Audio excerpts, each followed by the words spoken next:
Samir Villaverde sobre el presidente de la República, Pedro Castillo, sigue causando polémica y precisamente vamos a conversar con el secretario general de Transparencia, Iván Lanegra, con quien analizaremos las elecciones presidenciales del 2021, un proceso respaldado por organismos nacionales e internacionales. Iván, ¿cómo está? Muy buenas tardes. Gracias por estar con nosotros en 24 horas mediodía.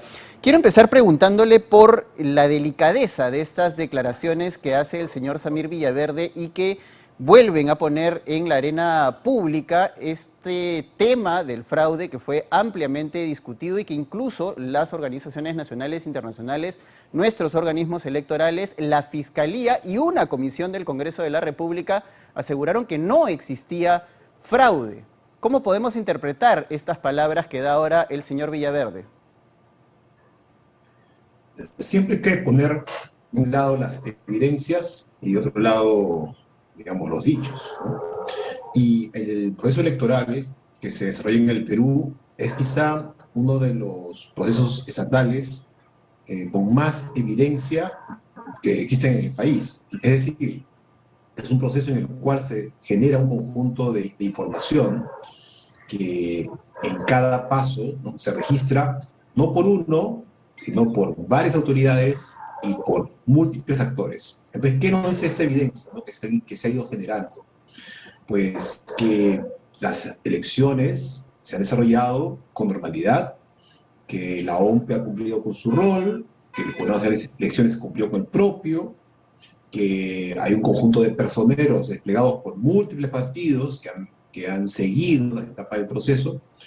Y esa discusión que usted menciona respecto de alusiones a fraude han estado vinculados con el tema de la segunda vuelta y con el tema de casos que se llevaron ante la justicia electoral, que fueron pues todos ellos resueltos, ¿no?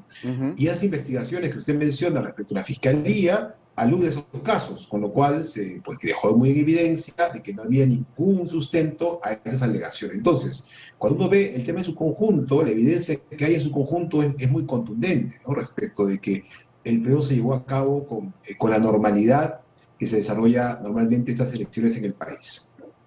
Ahora, Iván, algo importante de todo lo que ha dicho Samir Villaverde relacionado a este tema del presunto fraude es que él ha mencionado directamente al Jurado Nacional de Elecciones como el artífice de la consumación de este presunto fraude, pero no habla, por ejemplo, de la Oficina Nacional de Procesos Electorales, que es la encargada logística de todo proceso electoral. Es decir, si en algún momento se pudo haber cometido algún tipo de irregularidad durante el proceso, es en la Oficina Nacional de Procesos Electorales donde recaería también parte de la responsabilidad de este presunto fraude, ¿verdad?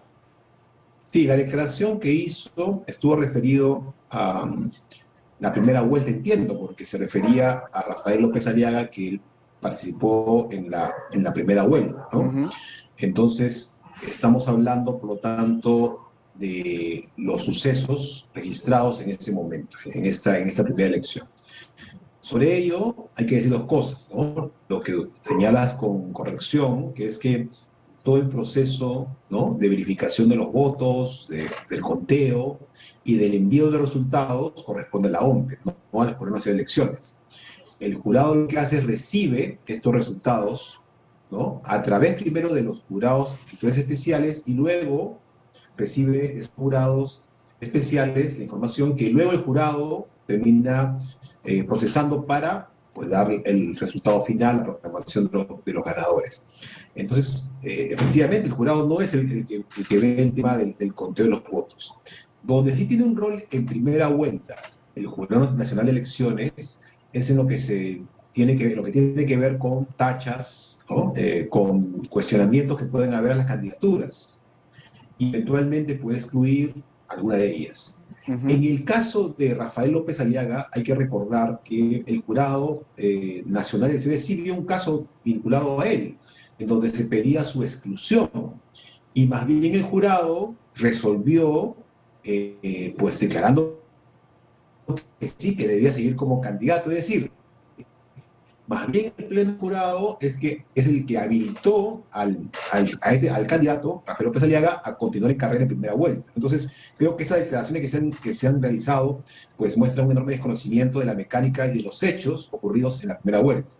Ujú. Y precisamente con respecto a lo que tú acabas de mencionar, Iván, en el 12 de marzo del 2021 se publicó la noticia en el diario La República en el que se da cuenta de que se oficializó la resolución que revoca la exclusión de Rafael López Aliaga del proceso electoral, precisamente dando cuenta de lo que usted estaba manifestando hace un instante, ¿no? De que el Jurado Nacional de Elecciones le permitió en esa oportunidad a Rafael López Aliaga participar y continuar en la contienda electoral. Correcto. Y además, debo recordar que Transparencia emitió una comunicación formal a los jurados de elecciones pidiendo que en ese caso concreto de Rafael López Aliaga y también del candidato Forsyth, pues el jurado permitiera la continuidad de su participación, porque consideramos que era más importante, digamos, garantizar la participación política que la aplicación de algunos elementos formales que existen en la legislación electoral. Entonces, efectivamente, como bien recuerdas, hay una resolución del jurado permitiendo la continuidad de la participación en la primera vuelta del candidato López Aliaga. Ujú. Iván, finalmente para terminar, yo quería preguntarle con respecto a qué es lo que estaría buscando Samir Villaverde con una declaración de este tipo. Le repito la pregunta porque generar una declaración de este tipo con una acusación tan grave y tan seria no puede hacer otra cosa más que generar ruido político y más desestabilización de la que ya estamos viviendo debido a la crisis política que arrastramos. Bueno, eso sería especular, sería una cuestión que ya, me imagino, las autoridades competentes pues verificarán lo que se ha dicho y ahí saldrán las conclusiones sobre las intencionalidades que puede haber, ¿no? Lo que sí es claro es que es muy importante que cosas como esta se traten con mucha responsabilidad, ¿no? Porque, Ujú. desde luego, hemos tenido un proceso electoral muy complicado, muy complejo, pero básicamente por cuestionamientos infundados sobre el proceso. Entonces, hay que tratar de mantener pues una información adecuada sobre ese tema, más cuando estamos a unos meses de un nuevo proceso electoral que va a ser en octubre. Y de hecho el domingo estamos yendo a elecciones internas, ¿no? Entonces hay que tener mucho cuidado con ese tema y cuidar el sistema electoral, que es muy importante para la democracia en el país. Muchas gracias, Iván, por haber estado con nosotros esta tarde en 24 horas mediodía. Ha sido Iván La Negra, director de Transparencia Internacional, que ha estado con nosotros en 24 horas mediodía. Vamos al plano